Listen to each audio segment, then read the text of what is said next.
It was the summer of 1884, deep in the Colorado Territory. Out here, the land was stubborn, the men even more so, and power wasn't measured in dollars, but in the cattle on your range, and the silence in your name.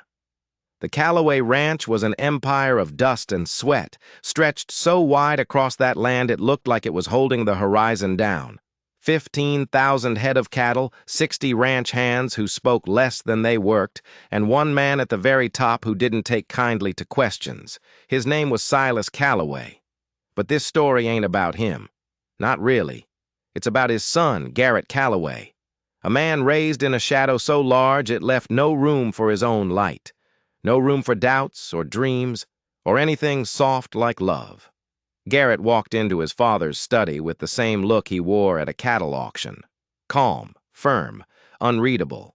The room smelled the way it always did.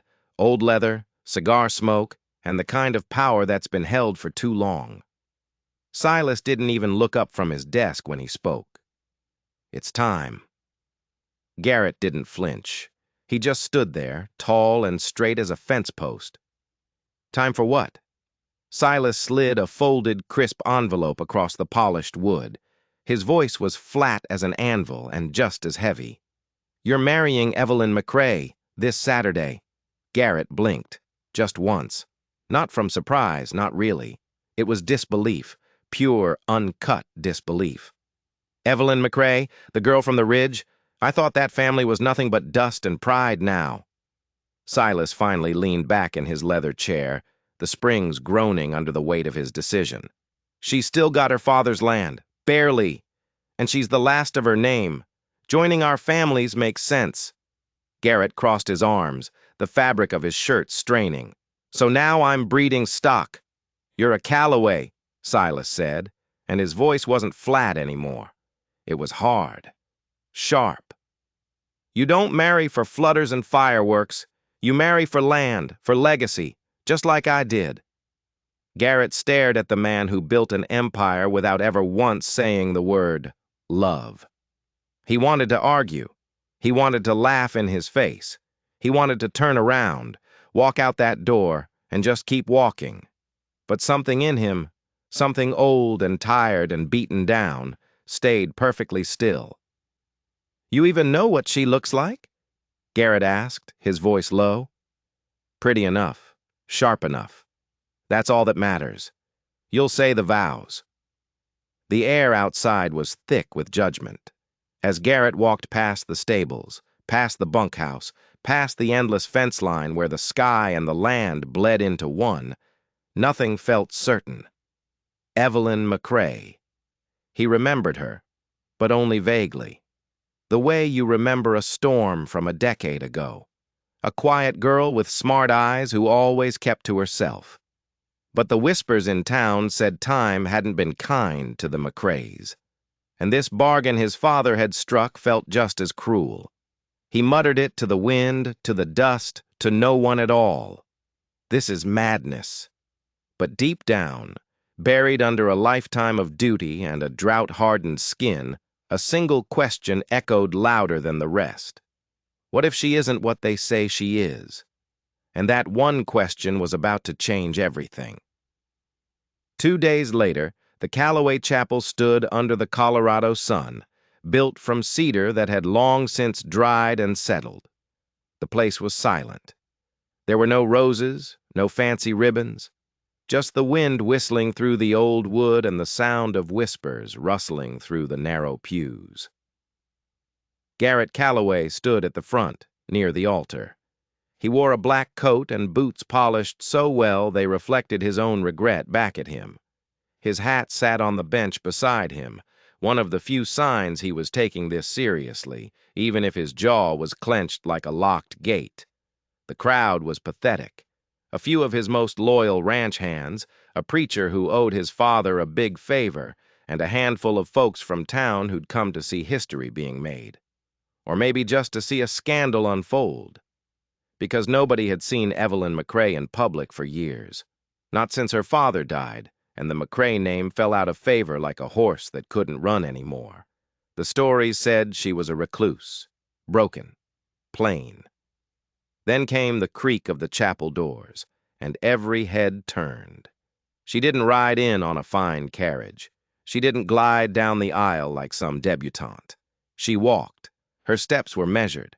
Her back was straight, and her face was covered by a simple, shimmering veil. Her dress was dove gray, buttoned high at the neck, with no frills to soften the statement she was making. Garrett didn't move. He'd expected nerves, maybe some awkwardness. A girl who looked lost. Instead, she moved like someone who had practiced being underestimated her whole life. The preacher started in on the old vows, the words familiar and hollow. "Do you, Garrett Calloway?" "I do." "And do you, Evelyn McCrae?" Her voice, when it came, was soft but clear as a mountain spring. "I do." "Then you may lift the veil." Garrett hesitated for just a beat, one single thundering heartbeat. Then he reached forward, his fingertips just barely grazing the lace. He drew the veil back slowly, and the whispers in the chapel died, every single one of them, because the woman standing before him was not plain. She was not forgettable, and she was certainly not meek. Evelyn McCrae had the kind of beauty that didn't ask for your attention. It waited for it. Her eyes, the color of moss after a rain, met his. They were steady, unwavering, and for the first time in his life, Garrett Calloway felt completely and utterly uncertain, not because she was stunning, which she was, but because her expression told him something terrifying. She knew. She knew he hadn't expected this. She stood there, perfectly calm, composed, untouchable. And in that one silent moment, Garrett Calloway had no idea if he'd just made the worst mistake of his life or the best one. But he had a sinking feeling it wasn't going to be that simple. The Calloway ranch house was big, not just in square footage but in weight. Every plank of wood carried history, every nail held a name. And now, 2 more names were inside its walls, joined by law, but not by a single thread of love. Garrett held the heavy front door open and stepped aside. He was trying to be a gentleman, or maybe just a host. Evelyn walked in. Her boots echoed lightly on the polished floorboards. She didn't look around with wonder or admiration. She took in the whole place with a single, sweeping glance. She wasn't admiring. She was assessing. "This is where I'm expected to stay?" she asked, her voice as calm as it was in the chapel. Garrett just nodded once. "Room down the hall's yours. Mine's across. No warmth, no welcome, just architecture and obligation." She didn't say another word. She walked to her room and unpacked in silence. A stack of books, a worn leather journal, a small pouch of dried herbs that smelled of the mountains, and a small, silver-framed photograph of her father. Her belongings weren't fancy. They were items that carried memory, like a familiar scent on old clothes. In the room across the hall, Garrett sat on the edge of his own bed. His shirt was unbuttoned, and he was rubbing the bridge of his nose like he was trying to push a headache out of his skull. Not a single word had passed between them since he'd lifted the veil. No awkward laughter, no polite conversation. Just the sound of 2 doors clicking shut in perfect, hollow unison. And a question that was starting to burn in Garrett's mind. Who was this woman? The next morning, the answer started to arrive. Evelyn was up before dawn. She didn't tiptoe around the house. She moved with a quiet purpose. By the time Garrett stumbled into the kitchen, his hair still damp from the wash basin, his boots loose on his feet, she was already sitting at the massive oak table. In front of her was a cup of black coffee, and next to it, spread open, was the ranch's financial ledger. He blinked, the sleep clearing from his eyes in a hurry. You're reading the books?" She didn't look up from the page. "You left them out." She turned a page, her finger tracing a line of numbers. "I figured I'd learn how this place breathes before trying to change its lungs." Garrett frowned, pulling out a heavy chair across from her. "You always talk like that?" Now she looked at him, Her eyes were sharp, analytical. Only when people assume I'm not thinking? Something passed between them in that moment. It wasn't heat, not yet. It was a pause. The kind of pause that says, I see you. I'm not what you expected. And neither are you. Garrett cleared his throat. He reached for the coffee pot, pouring himself a cup. He took a long, slow sip, not because he was thirsty, but because he was buying time. He was trying to figure out the next move in a game he didn't even know he was playing. Evelyn returned her attention to the numbers, dismissing him completely. And for the first time since she'd arrived, Garrett Calloway felt a prickle of something that wasn't duty or confusion. It was fear. What else does she know? Out here in the territory, a dry wind and a careless spark can destroy a legacy faster than a six-shooter. Fire isn't just a danger, it's a reckoning.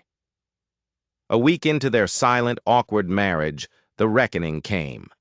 Garrett was out at the south fence line, inspecting a post that had been busted by a stray bull. That's when the smell hit him. It wasn't the familiar scent of wood smoke from a campfire. This was different. Wild, sharp, fast. He didn't even have to think. He just knew. "Fire!" he yelled, his own voice sounding raw in the vast quiet. His boot heels dug hard into the dirt as he swung himself onto his horse and galloped toward the barn, his heart pounding a frantic rhythm against his ribs. By the time he got there, it was already chaos. Ranch hands were scrambling, shouting. Buckets flew from the well to the blaze. Men were cursing the wind, which was whipping the flames into a frenzy. The fire was licking at the side of the main barn, threatening to take the whole structure and all the winter hay with it. And right in the middle of it all, with her sleeves rolled up to her elbows and her gray dress hitched up around her knees, stood Evelyn. She was hauling 2 full pails of water, moving with a grim determination that stunned him. Garrett pulled hard on the reins, his horse rearing back. He dismounted in a rush, his boots hitting the ground with a thud. "What the hell are you doing?" he shouted over the roar of the flames. She didn't stop moving. She passed the buckets to a ranch hand and turned to grab 2 more. "Helping! You'll get yourself killed. Get back to the house." She turned on him then, her face smudged with soot, her eyes flashing with a fire of their own. "So will your fence line if this wind shifts. Your cattle will scatter from here to Kansas." Their gazes locked.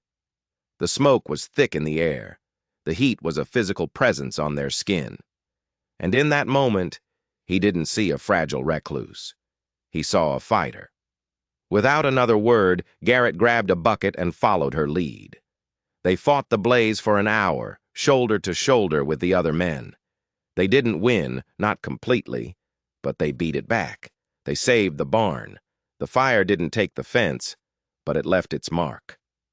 Smoke hung low over the ranch like an uneasy truce. Garrett and Evelyn stood together, their clothes soaked, their faces streaked with ash. They were both breathing hard. "You ever fight a fire before?" he asked, the words scratching his raw throat. "No," she said, her eyes still fixed on the smoldering barn wall. "But I've had to hold back worse." He glanced at her then. He really looked at her for the first time. Not at the beautiful woman under the veil, or the strange woman reading his ledgers. He saw the dirt on her face, the wet strands of hair clinging to her cheek, and the way she stood, unshaken, unbent, alive. "You didn't have to do all that," he said, his voice softer now. "Neither did you," she replied. "But we did it anyway." She turned and walked back toward the house without another word, her back straight, her steps even. Garrett was left there, stunned and silent. He was surrounded by the smell of smoke and wet ash, and he was suddenly, terrifyingly unsure if he'd been the strong one in this arrangement all along, because that fire felt deliberate. It felt like a warning. And he had a gut feeling it wasn't meant for him. It was meant for her. A fire leaves behind 2 things, ash and silence. But sometimes, When the wind settles and the sky clears, you realize something else is rising from the wreckage, something you didn't even know had been smoldering beneath the surface. The days after the fire were different. The ranch went back to its rhythm. Fences were mended, livestock was counted. But the air between Garrett and Evelyn had changed. It wasn't cold anymore. It was just quiet, like a question waiting for an answer. A few nights later, Garrett stepped into the main room of the house. His boots were dusty, his shirt half unbuttoned after a long day. Evelyn was sitting by the window, the last of the sunlight catching in the pages of a book. Its spine was cracked, its corners worn. "What are you reading?" he asked, his voice startling them both. She looked up. "A training manual," she said. "For Mustangs, the wild ones." She closed the book, her finger marking her place. "It says they run until they find a reason not to." Garrett let out a short, rough chuckle. "Sounds familiar." Evelyn almost smiled. It was barely there, just a slight curve of her lips, but it was the first real one he'd ever seen from her. It changed her whole face. He found himself walking closer, sitting in the chair across from her. He leaned forward, resting his elbows on the table that separated them. "Why did you agree to this?" he asked, the question blunt. "The marriage." She looked at him, and her gaze was as direct as his question. She wasn't startled or defensive. "Because I was tired of surviving alone," she said simply. Garrett leaned in a little further, drawn in by her honesty. "Not tired of being alone?" "No," she said, her voice dropping a little. "Just tired of pretending it didn't matter." And just like that, a wall he didn't even know was there began to crumble. Later that week, they found themselves sitting on the porch railing side by side, watching the stars come out. 2 separate cups of coffee were going cold between them. The sky was stretched wide and clear, full of stars and things they hadn't said. Garrett was the one who broke the silence. "I misjudged you." "You weren't the only one," she said, her voice quiet. He turned his head to look at her profile in the faint moonlight. "What did you expect me to be?" Evelyn finally turned to face him, her eyes seeming to hold the vastness of the night sky. Louder, dumber, meaner. Garrett burst out laughing. It was a real laugh, warm and surprised. And after a second, Evelyn joined him, just a little. It wasn't a romantic moment, not yet. But it was something rarer. It was ease. But that ease was shattered the very next morning. One of the ranch hands, a man named Jeb, who was fiercely loyal to Silas, found Garrett by the stables. "Boss," Jeb said, twisting his hat in his hands, I gotta tell you something about that fire." Garrett tensed. "What about it?" "The night it happened, I saw something, or someone." Jeb wouldn't meet his eyes. "It was your wife, sir, Mrs. Calloway. I saw her coming from the barn just a minute or two before the first smoke went up. She was moving fast, like she was running from something." The air went still. The friendly sounds of the ranch, the nickering of horses, the clang of the blacksmith's hammer, all faded away. Garrett stared at Jeb, his mind racing. Evelyn setting the fire? It made no sense. Why would she try to destroy the very thing that was giving her security? Unless her goal wasn't security at all, unless she had another reason for being there. A darker one.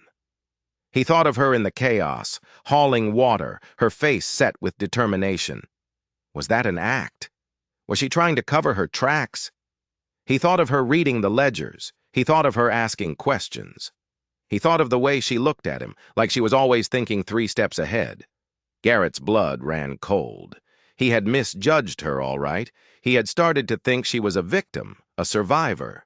But what if she wasn't? What if Evelyn McCrae wasn't here to be his wife? What if she was here for revenge? The accusation hung in the air between Garrett and the world. Jeb's words were a poison, seeping into the fragile trust that had just started to grow. Garrett didn't go to Evelyn. Not right away. He needed to think. He rode out to the farthest corner of the ranch, to a high bluff that overlooked the entire Calloway empire. The wind was sharp up there, and it seemed to clear his head. Did he believe Jeb? The man was his father's eyes and ears, and had been for 20 years. He had no reason to lie. Did he believe Evelyn? A woman he'd known for a little over a week. A woman who looked at his family's ledgers like a wolf looks at a sheep. A woman who admitted she was tired of surviving alone, which could mean almost anything. He stayed up on that bluff until the sun began to dip below the horizon, painting the sky in angry shades of orange and red. When he rode back to the ranch house, he'd made a decision. He wasn't going to accuse her. He was going to watch her. He found her in the study, his father's study. She was standing in front of the massive oak desk, not reading the ledger this time, but running her fingers over a map of the territory that hung on the wall. The map was old, showing property lines from decades ago. "Looking for something?" he asked from the doorway. She didn't jump. She just turned slowly to face him. "Just trying to understand the lay of the land," she said, her voice even. "The old lines, the ones that have been redrawn." There was a meaning in her words, hidden just beneath the surface. "Some lines have to be redrawn," Garrett said, walking into the room. "For things to grow." "Or for things to be taken," she countered, her eyes never leaving his. The tension in the room was so thick he could taste it. It was the taste of dust and secrets. "Jeb told me he saw you near the barn," Garrett said, his voice flat. He laid the words out between them like a trap. "Right before the fire started." Evelyn didn't flinch. She didn't gasp or deny it. Her expression remained perfectly, unnervingly calm. "And what do you think that means, Garrett?" she asked, turning the question back on him. "I don't know what to think," he admitted, and it was the truest thing he'd said all day. She took a step toward him. "Then maybe you should stop thinking and start asking the right questions." "Which are?" Not, "Was I there?" but "Why would someone want you to think I was?" He stared at her. The logic was a bucket of cold water to the face. Jeb was Silas's man. If Silas wanted Evelyn gone, or at least discredited in Garrett's eyes, this was the perfect way to do it. Frame her for arson. Make her the enemy. "My father," Garrett started, but the words died in his throat. "Your father," Evelyn said, her voice low and intense, "is not the man you think he is. That fire wasn't meant to destroy the barn. It was meant to destroy me." She walked over to the desk and picked up the heavy ledger she'd been studying before. She opened it to a specific page, her finger pointing to a series of entries from 5 years prior. "This place doesn't just breathe, Garrett," she said, her eyes burning with a cold fire he'd never seen before. "It suffocates, and it's been suffocating my family for years." The numbers on the page were shipping manifests, cattle sales, grain transports. They looked normal. "I don't understand," he said. "You're not supposed to," she replied. "It's a code. Your father has been running a second set of books for years. He's been systematically bankrupting every small rancher on this ridge, buying up their land for pennies on the dollar after he ruins them." Her finger tapped the page hard. "And the first ranch he ever did it to," she said, her voice dropping to a whisper, "was mine. The world tilted on its axis, the quiet girl from the ridge, the broken recluse. It was all a lie, not her lie. A lie told about her. She wasn't a victim, she was an investigator. She hadn't married him for security. She had married him to get inside the walls of the enemy and burn the whole damn empire down from within." Garrett felt like he'd been punched in the gut. Everything he thought he knew was a lie. His father, the great Silas Calloway, wasn't a builder. He was a thief. He looked from the coded numbers in the ledger to Evelyn's face. He saw the years of pain, the carefully hidden anger, the sheer brilliant determination. "My father, he ruined your family," Garrett said, the words tasting like ash in his mouth. "He did more than that," Evelyn said, and a single tear, the first one he'd ever seen her shed, traced a clean path through the dust on her cheek. "He destroyed my father. The shame of losing everything. It killed him." Garrett stumbled back, leaning against the wall for support. The room felt like it was closing in on him. "Why are you telling me this?" he asked, his voice barely a whisper. "I'm his son. I'm a Calloway." "Because I've been watching you, too," she said. "I see the way you look at him. You don't respect him. You fear him. And there's a difference. I saw you fight the fire. You fought to save this place, not just to own it." She took another step closer, closing the distance between them. "I came here for revenge, Garrett," she confessed, her voice shaking with the weight of the admission. "I was going to find the proof I needed and expose him to the world. I was going to ruin him, just like he ruined us. And now," he breathed, "now, I don't know," she said, her gaze searching his. "Jeb telling you he saw me by the barn. That was your father's move. He's testing you. He's trying to see where your loyalty lies, with his name or with your wife." The choice was laid bare before him, a line drawn in the dirt.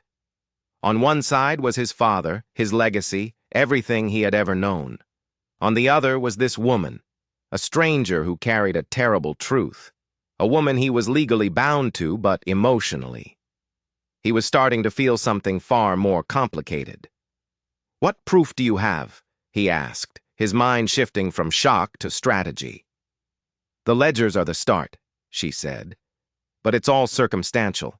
It's my word against his. I need something more, something undeniable." He thought for a moment, his gaze drifting to the window, toward the small chapel that stood in the distance. The chapel where that old preacher, a man who owed Silas a favor, had married them. A man who had been in this valley for 30 years. A man who saw everything. "The preacher," Garrett said, a plan starting to form in the chaos of his mind. "Preacher Evans. He's known my father forever. If anyone knows where the bodies are buried, it's him." Evelyn's eyes widened slightly. "He'll never talk. He's terrified of your father." "Maybe," Garrett said, pushing himself off the wall. He felt a surge of something new, not duty, not fear, purpose. "But he's a man of God, and I'm about to ask him if he's more afraid of Silas Calloway than he is of eternal damnation." He walked toward the door, then stopped and looked back at Evelyn. "Stay here. Lock the door. Don't talk to anyone." For the first time, he was giving her an order. But it wasn't the order of a husband to a wife. It was the promise of an ally. He was choosing a side. And he'd just chosen hers. The ride to Preacher Evans' small cabin was short, but it felt like 100 miles. Every shadow seemed to hold a threat. Every gust of wind sounded like a whisper. Garrett felt like a stranger in his own land. He found the old preacher chopping wood behind his cabin, his movements slow and weary. Evans looked up when he heard the horse, and his face, already etched with the lines of a hard life, seemed to collapse a little further when he saw who it was. "Garrett," he said, leaning his axe against the chopping block. "What brings you out here?" "The truth, preacher," Garrett said, dismounting. He walked right up to the old man, his shadow falling over him. "I want to know about my father, and I want to know about the McCraes." The preacher's eyes darted around nervously. "That's old business, son. Best left buried." "It's not buried," Garrett snapped, his patience gone. "It's standing in my house. It's sleeping in the room across the hall from me. Now you're going to tell me what you know." Evans shook his head, wringing his hands. "Silas? He's a powerful man. He helped me when I needed it. I owe him." "You owe God more," Garrett said, his voice low and dangerous. "You stood in that chapel and bound me to a woman whose family my father destroyed. Did you know that when you read those vows? Did you?" The preacher finally broke. His shoulders slumped, and he looked 100 years old. I knew Silas was hard on folks, he mumbled, his eyes on the ground. I knew he acquired the McCrae land after some financial troubles. Financial troubles he created, Garrett pushed. It was more than that, wasn't it? Evelyn's father, he didn't just die of shame, did he? Preacher Evans looked up, and his eyes were filled with a terror so profound it made Garrett's stomach clench. He opened his mouth, then closed it again, shaking his head. "He'll kill me," he whispered. "He might," Garrett agreed. "But if you don't talk to me, I'll tell him you did anyway. You're already in this, preacher. Your only choice now is which side you're on." It was a cruel thing to do, but Garrett was done playing by his father's rules. This was a new game now. The old man finally cracked, the story spilling out of him in a torrent of guilt and fear. It was worse than Evelyn had even imagined. Silas Calloway hadn't just ruined Daniel McCrae financially, he had systematically framed him for cattle rustling, using his own men to move Calloway cattle onto McCrae land and then calling in the sheriff, a man who was also in Silas's pocket. Daniel McCrae was a proud man. He fought the accusations, but he had no power, no influence. He was ruined. But that wasn't the worst of it. "The night Daniel lost the last of his land," the preacher whispered, his voice hoarse, "he rode over to the Calloway ranch. He was going to confront Silas. He wasn't armed, he wanted to look the man in the eye." Garrett held his breath. "He never came back," Evans continued. "Silas told everyone that Daniel McCrae came at him with a gun, that they struggled, and the gun went off. An accident. He said he buried him quietly on the ridge out of respect. But it was a lie, Garrett. It was all a lie." "How do you know?" Garrett demanded. "Because one of your father's ranch hands, a young man named Finn, he saw the whole thing," the preacher said, his voice trembling. "He was hiding in the stables. He said Daniel never had a gun. Silas met him on the porch, and he shot him down in cold blood, just shot him. Then he and Jeb, they buried the body out in the Badlands, not on the ridge." The world went red at the edges. Murder. His father wasn't just a thief. He was a killer. "Where is this man? Finn?" Garrett asked, his voice shaking with rage. "Gone," the preacher said sadly. "He came to me that night terrified. He told me what he saw, and I told him to run, to get as far away from this place as he could. But before he left, he wrote it all down. He made me swear on a Bible that I would keep it safe. An affidavit, in case anything ever happened to him." Garrett grabbed the preacher by the front of his shirt. "Where is it? Where is the affidavit?" "It's hidden," Evans choked out. "In the chapel, tucked inside the pulpit Bible, the one I used at your wedding." The irony was so thick it was suffocating. The proof of his father's greatest crime was hidden in the very book that had sanctified his sham of a marriage. Garrett released the preacher and stumbled back, his mind reeling. This changed everything. This wasn't about land or legacy anymore. This was about justice. He had to get back to Evelyn. He had to tell her. He swung himself onto his horse, his movements jerky. "Thank you, preacher," he said, his voice raw. "What are you going to do?" Evans cried, his face pale with fear. Garrett looked down at the old man, and the face that looked back was no longer the face of Silas Calloway's son. It was the face of Evelyn McCrae's husband. "I'm going to finish what she started." As he galloped back towards the ranch, a new, colder fear began to creep in.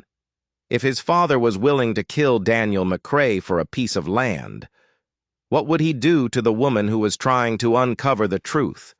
What would he do to his own son for betraying him?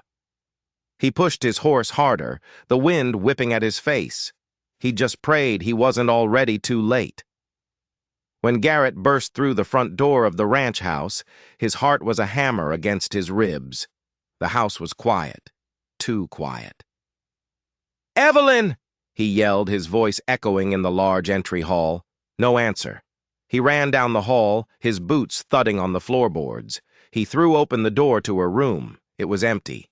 The bed was neatly made. Her few belongings were still there. He checked his own room, the study, the kitchen. Nothing. A cold dread, colder than any winter wind, washed over him. He had told her to stay put, to lock the door. She was smart. She was careful. She wouldn't have just wandered off, unless she was forced to. He ran outside, his eyes scanning the yard. Everything looked normal.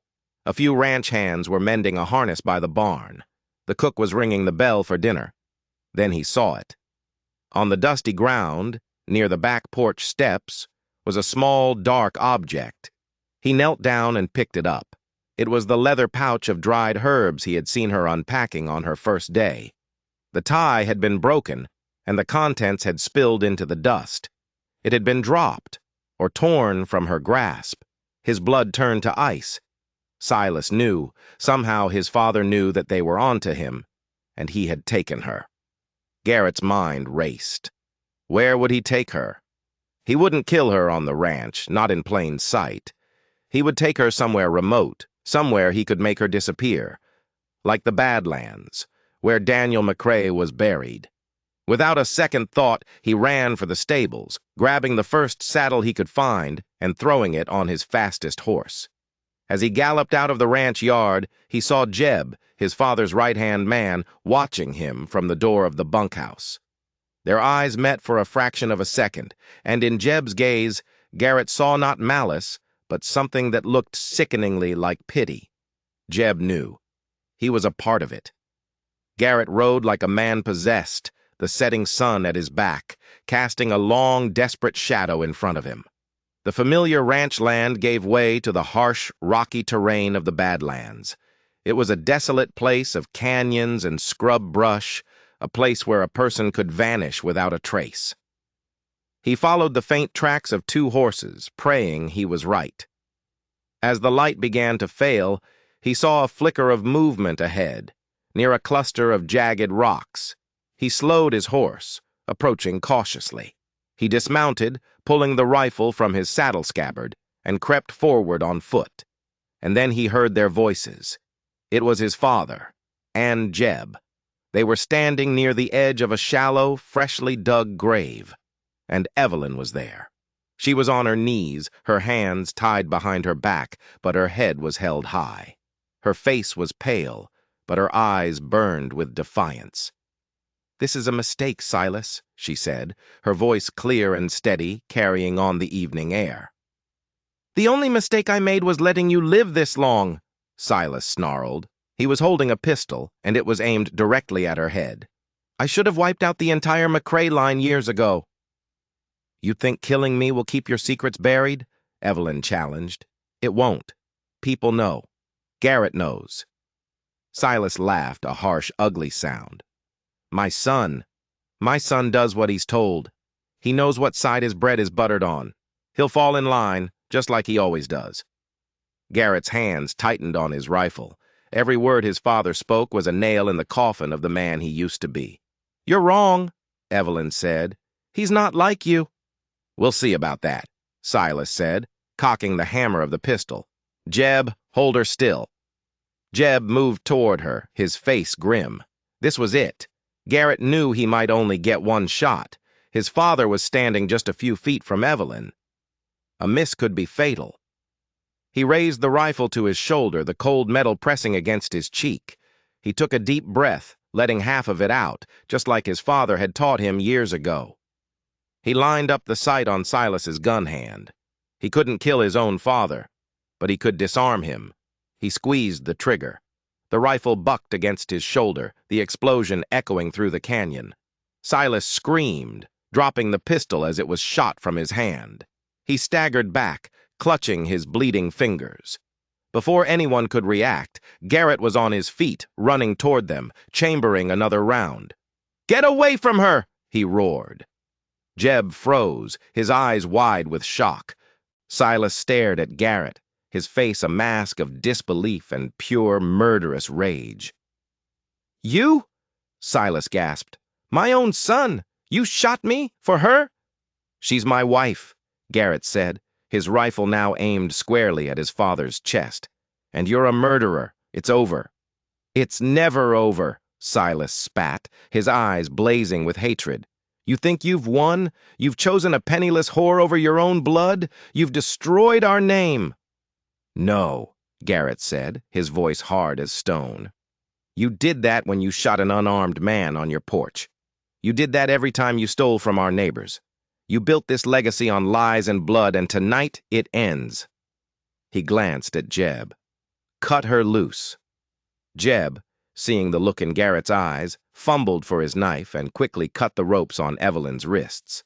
She scrambled to her feet, rubbing the circulation back into her hands, her eyes never leaving Garrett's.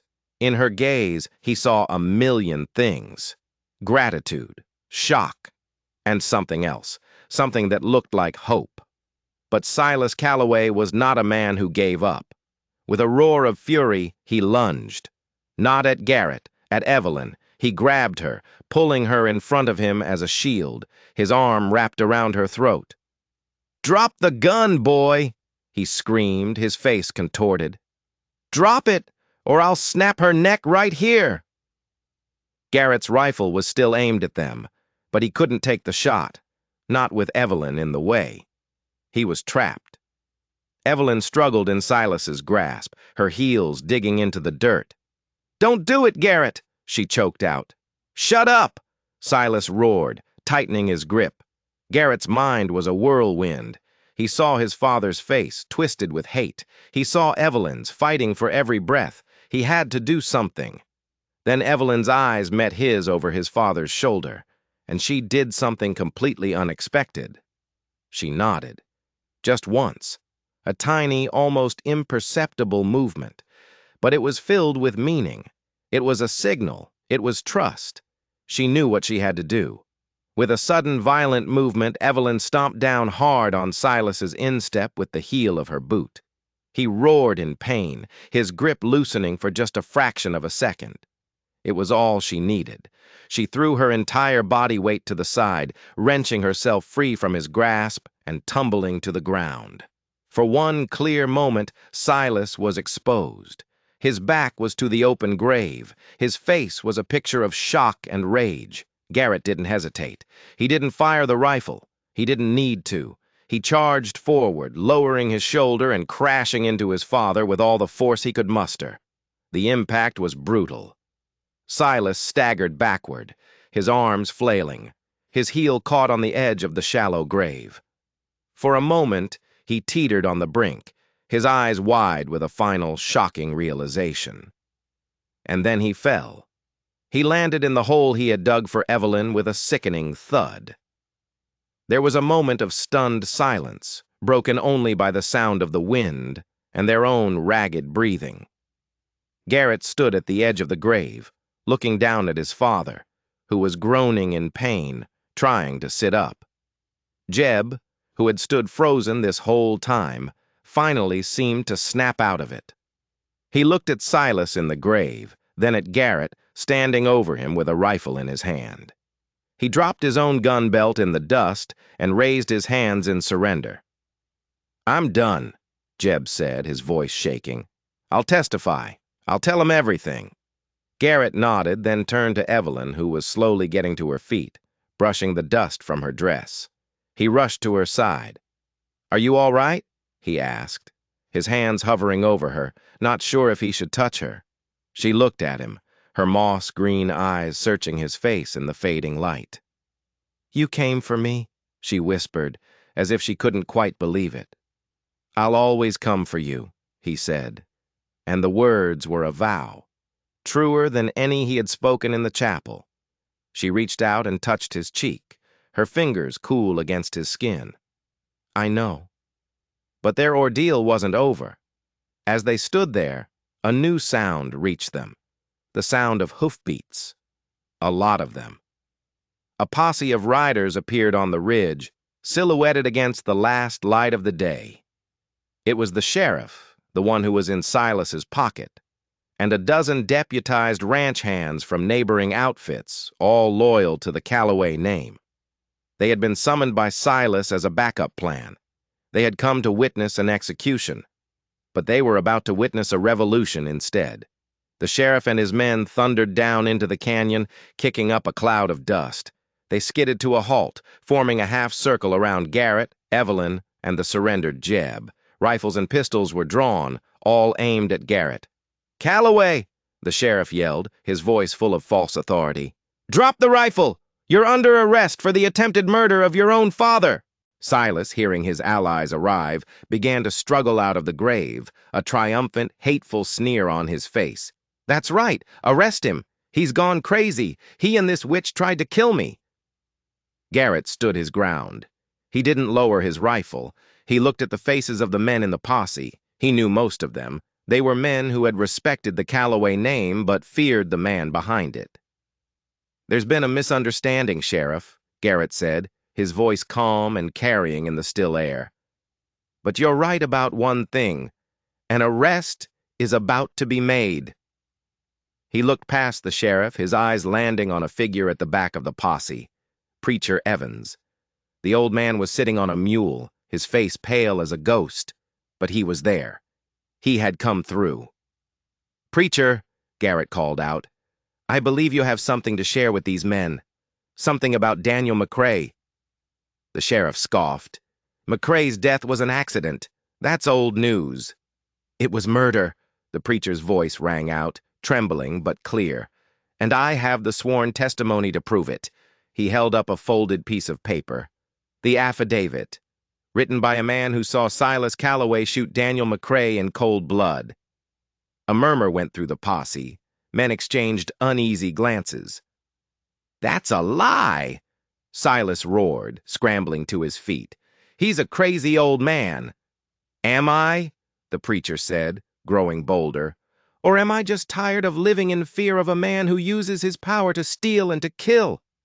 "And I was there," Jeb added, his voice low but firm. "I helped him bury the body. Out here. Not on the ridge like he claimed." The sheriff looked from Silas to Jeb to the preacher, his face sweating. His authority was crumbling before his eyes. The story he had helped cover up was unraveling. Garrett turned his attention back to his father. "It's over," he said again. "Your reign is over." But Silas Calloway was like a cornered animal. He was not going to be taken alive. With a sudden, desperate lunge, he grabbed Jeb's discarded pistol from the ground. Everything happened in a flash. Silas raised the gun, not at Garrett, but at Evelyn. He still saw her as the source of all of this. His one last act would be to destroy her. But he underestimated his son. He always had. Garrett reacted without thinking. He didn't shoot. He threw himself in front of Evelyn, shielding her with his own body. The gun fired. The sound was deafening in the small canyon. Garrett felt a white-hot, searing pain tear through his shoulder. The force of the impact spun him around, and he collapsed to his knees, his rifle clattering to the ground. Evelyn screamed his name. For a moment, the world stood still. Then another shot rang out.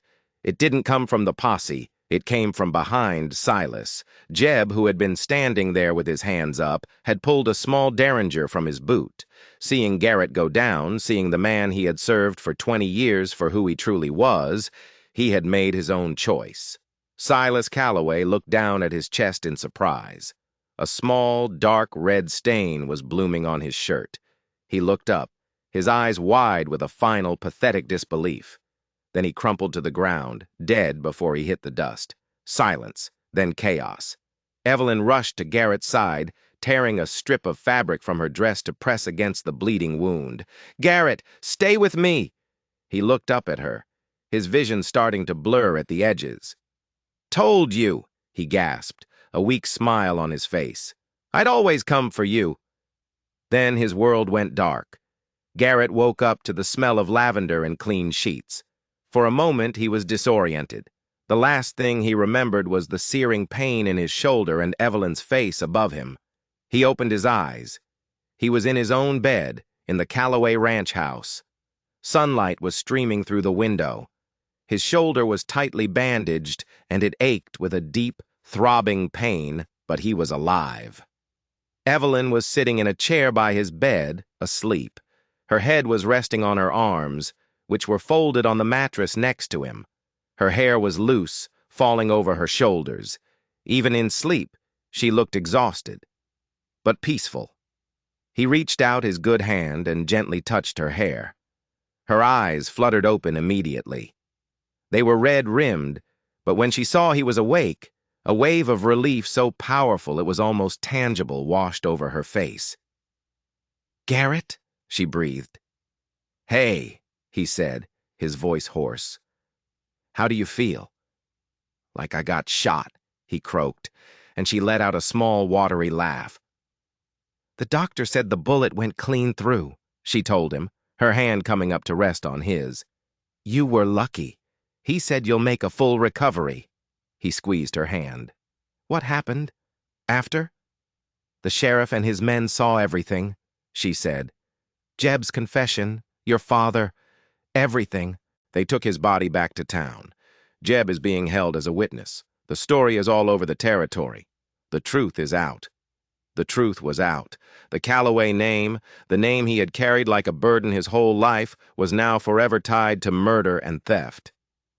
"The name," he started, "is just a name," she finished for him, her eyes holding his. "We can make it mean something else.